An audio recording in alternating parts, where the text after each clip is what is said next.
Dhe të mos harrojmë këtu dhe vendimin e SBA-s për të bllokuar dialogun strategjik. Natyrisht,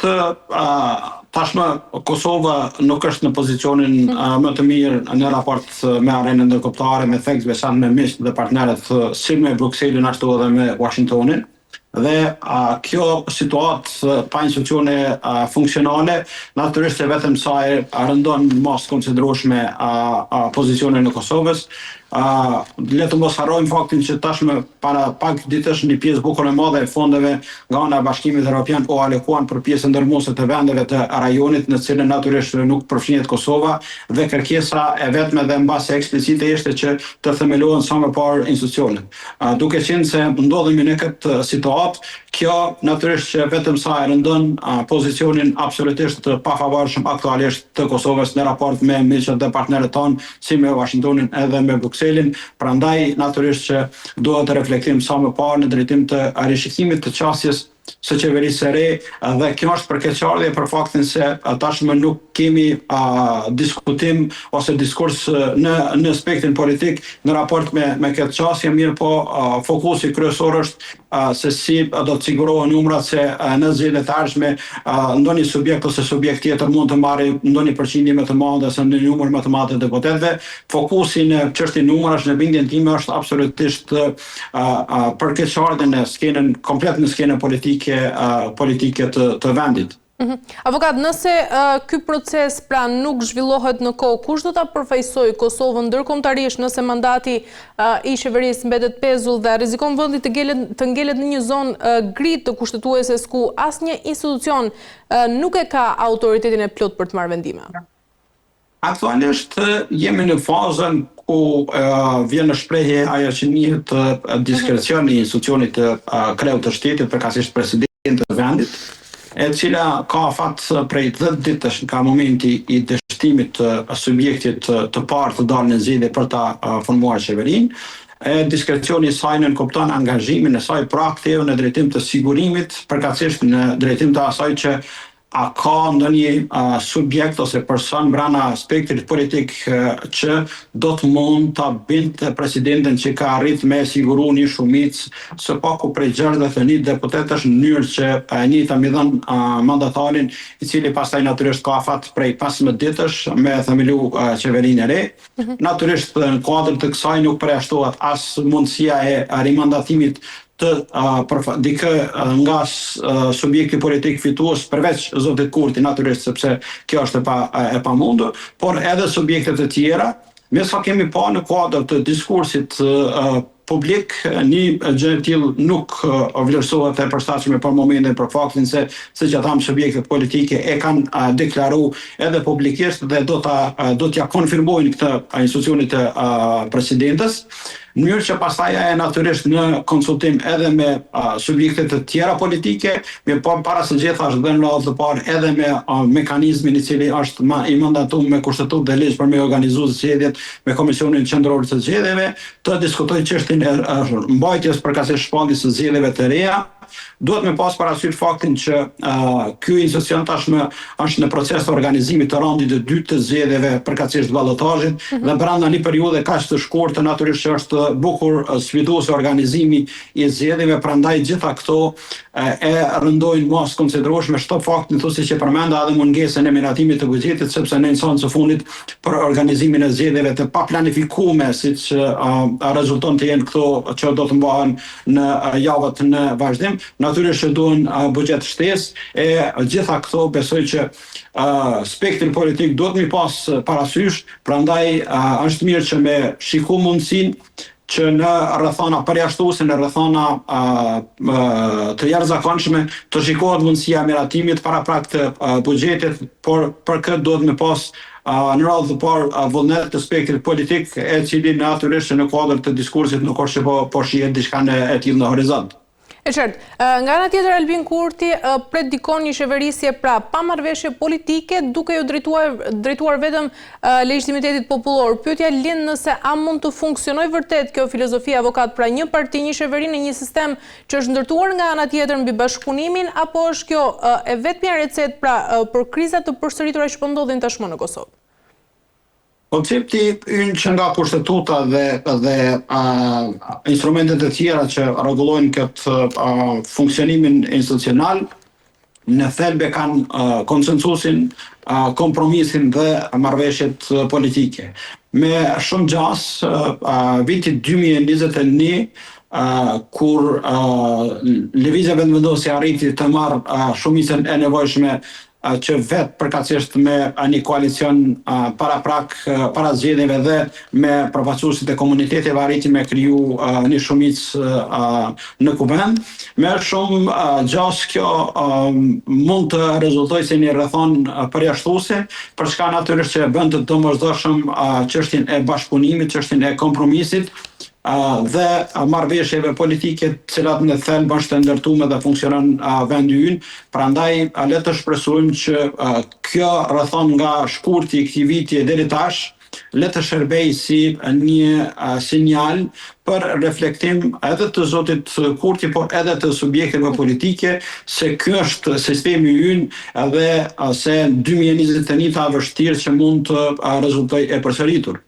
E qartë, avokat, nëse vendi shkon në zgjedhje të reja, mund të kemi edhe një konfigurim të ri politik, pra forcat opozitare duket që kanë filluar të afrohen në heshtje me qëllimin e përbashkët, pra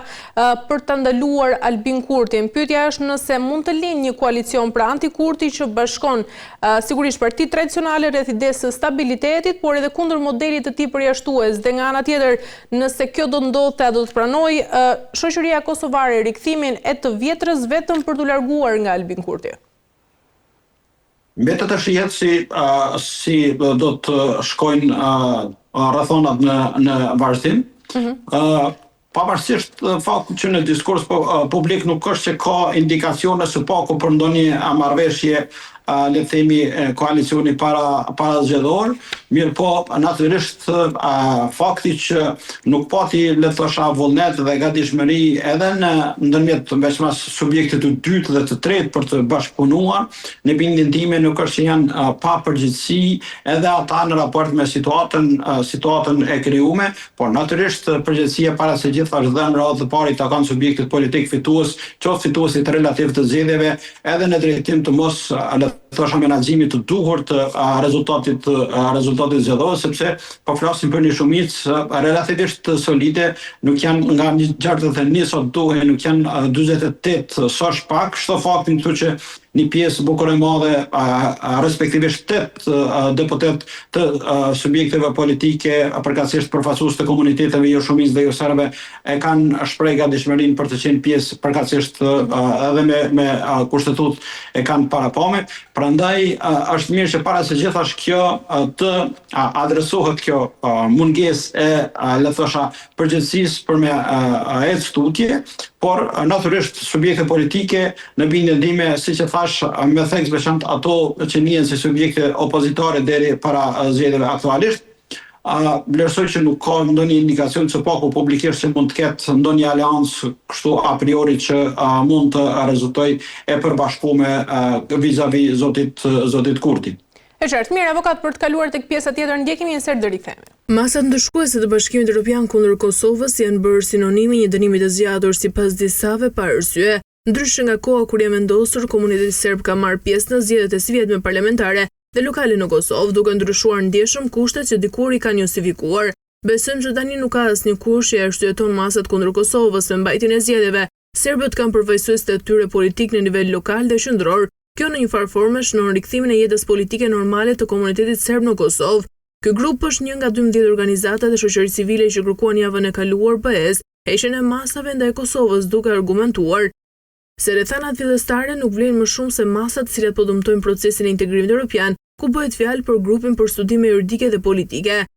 Por më tej Radio Europa e Lirë pyet në BE nëse është duke u diskutuar heqja e tyre, por nuk mori përgjigje. Media cituan vetëm konfirmimin e një zëdhënëse së BE-s ku ka pranuar letrën nga shoqëria civile në Kosovë. Këto masa që përfshin ngrirjen e një pjese të fondeve të BE-s dhe pezullimin e takimeve të nivelit të lartë me zyrtar kosovar u vendosën në mesin e vitit 2023 pas përshkallëzimit të tensioneve në veriun e vendit të banuar me shumicë serbe për disa veprime të qeverisë, të cilat BE-ja i përshkroi si pa koordinuar dhe në dëm të komunitetit serb. Mirë, avokata, ka ndonjë arsye reale tashmë për t'i mbajtur ende këto masa apo Bashkimi Evropian nga ana tjetër po mban në fushi një dënim që s'ka më asnjë bazë ligjore, sepse kur vendosën këto sanksione në vitin 2023 arsyeja ishte e qartë. Pra, tensionet në veri dhe veprimet e pakoordinuara të qeverisë të Albin Kurtit. Sot situata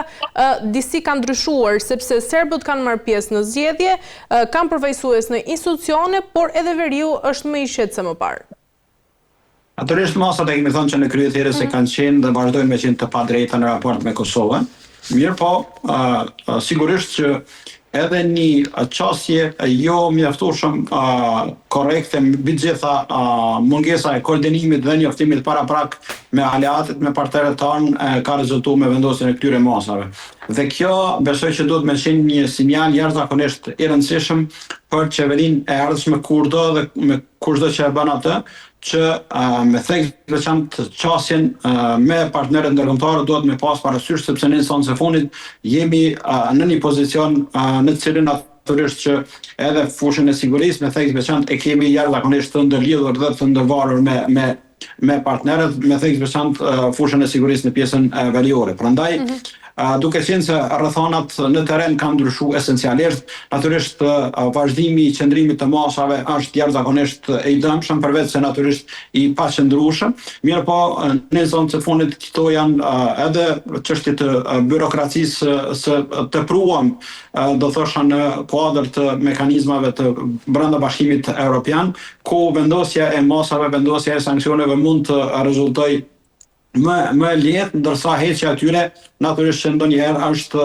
më tepër sfiduese dhe mund të marrë kohë. Mirë po, unë besoj dhe shpresoj që me një qasje shumë më proaktive në këtë raport të një qeverie të re kushdo dhe kurdo që do të bëhet, unë jam optimist që ato do të heqen për faktin se siç e tham, vazhdimi i qëndrimit të tyre nuk është i qëndrueshëm, nuk është i bazuar për faktin se rrethonat në terren kanë ndryshuar. Tashmë